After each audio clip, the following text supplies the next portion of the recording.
सगळे तिला राणी पक्षी म्हणायचे, कारण ती खूप बुद्धिमान आणि दयाळू होती.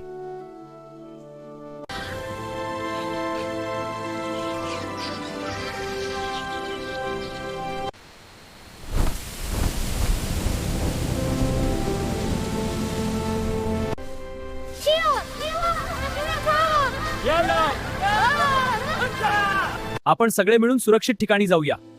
चला, आपण सगळे येऊया. हो, एकत्र सुरक्षितपणे.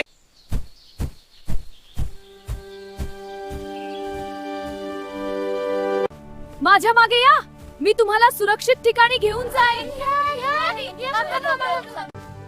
वादळ थांबल्यावर सगळ्यांनी राणी पक्षीचे आभार मानले. धन्यवाद माझ्या सहकारी पक्षींनो. तिच्या धाडसामुळे आणि नेतृत्वामुळे सगळ्यांचे प्राण वाचले.